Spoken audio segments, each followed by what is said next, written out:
With us, our Chief Investment Officer, Freddy Lim. Freddy, how are you? Howdy, everybody. What a volatile week it has been. It's been a start to the week, huh? Yes. Obviously, lots of updates that we have since last week.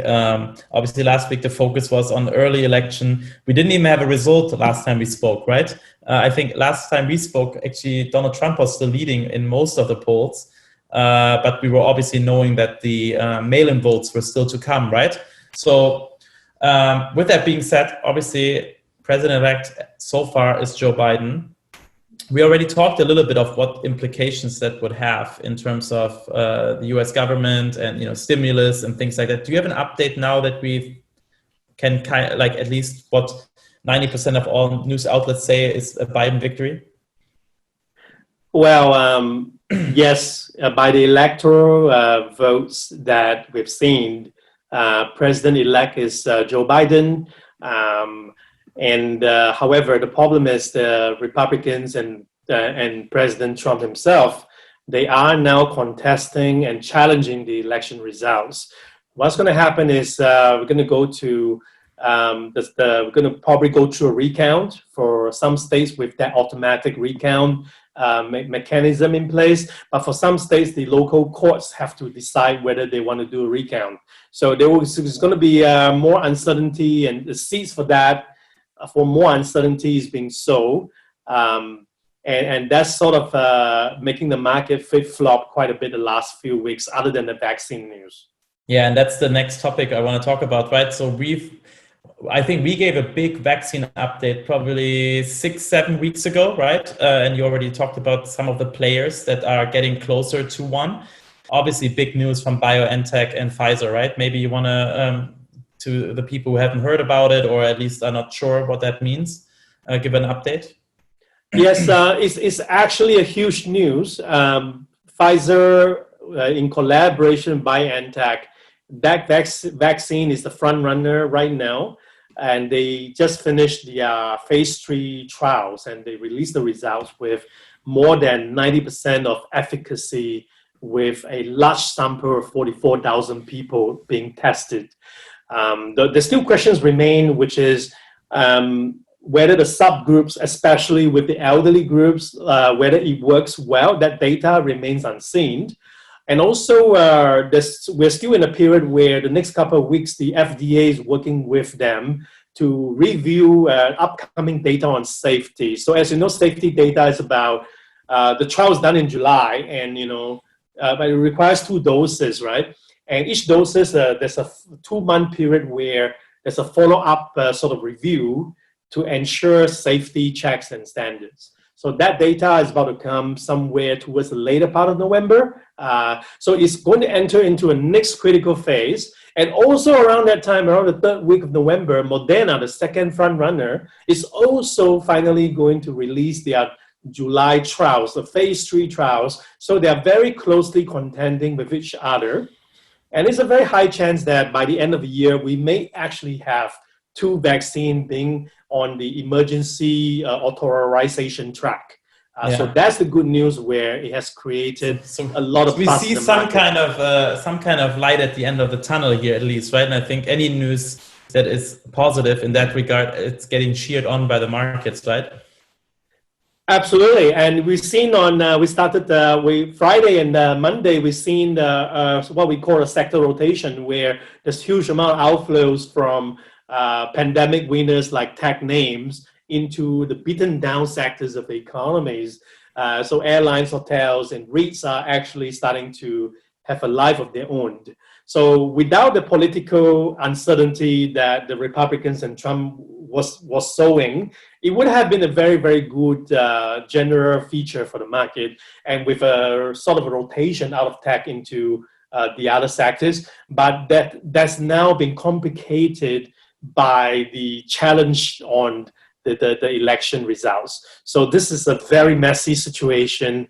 We continue to caution investors to focus on risk management today. Yeah, and I think that's a good point that I wanted to get to. So we talked about this because a few of the listeners on earlier shows, right, they were already asking about the sector rotation. Is it coming when the vaccine comes? We already touched on this. So what can investors do, and what does StashAway do in order to provide some, be the rock in your portfolio, like in your financial life? Like, what can people do now with this rotation happening, or in general for investing, right? Well, like I said earlier, we have a very volatile markets this last couple of days, but the truth is StashAway portfolios were pretty much flatlined.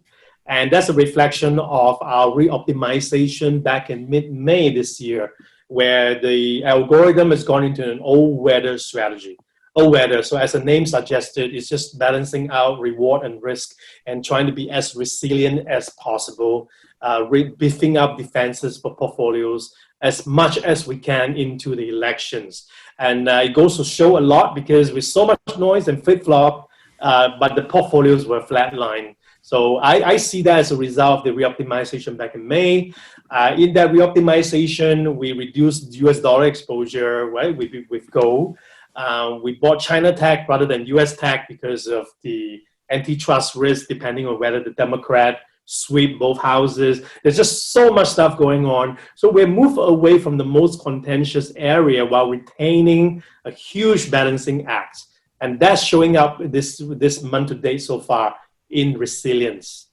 Absolutely. And to add to the good news of the vaccine, for everyone in Hong Kong and Singapore, you're about to be able to travel again, right? Yes, that's a piece of good news to end this conversation. You just have to do a COVID test and you will be able to travel to Hong Kong without a quarantine. However, having said that, I also want to say that today is also the day where Hong Kong officially lost its independence back to China. Go read the news. This morning, China came up with a bill that is a patriotic law or act, and then it was agreed upon by the Hong Kong side of things. So officially, it's integrated into China. And as you know, China has got a new requirement. Any foreign visitors to China would have to take 3 COVID tests, different tests, before they are able to be admitted. So who's to know whether the Hong Kong-Singapore bubble would end up with some changes as well with its requirements? Yeah, no, lots of ifs still, but let's see how this works out for the people who do get to go. But again, I think all of these things, they at least lift the spirit up, right? Vaccine, have some travel bubble, after being so diligent in Singapore of staying home, right? I think maybe we do get rewarded for this soon. Sorry. We do have 2 questions, Freddy, though, really quickly, that I wanted to get to from the listeners from last week's video. And the first one is from Mark. He says, "Hey, Freddy and Philipp, thanks again for the market commentary." He has not a question this time, but a comment. He agrees fully that US-based income product will be very useful. That's something that you mentioned last week, and looks forward to that addition. He's asking, though, are there more products in other currencies like US dollars, for instance, coming, such as StashAway Simple in USD? Well, it's actually one of the things that we are looking at. I'll be very open here. All the many things that we're looking at to do is certainly on the table. Its timelines unclear at the moment, but also you have market realities. Yields on the US side is really low, right? And also, too, the US dollar actually faces depreciation risk as well, because it is a country with the biggest muscle in terms of central bank stimulus. And if we somehow had another stimulus package, big or small, the effect is to actually see more US dollar depreciation somewhere down the pipeline. And we've seen that as a continuing theme. Even this last couple of days, the dollar just continued to depreciate. So it's actually, from the market cycle perspective, is actually not a product with a lot of attractions at the moment, right? But it is one of the stuff that we are looking into doing.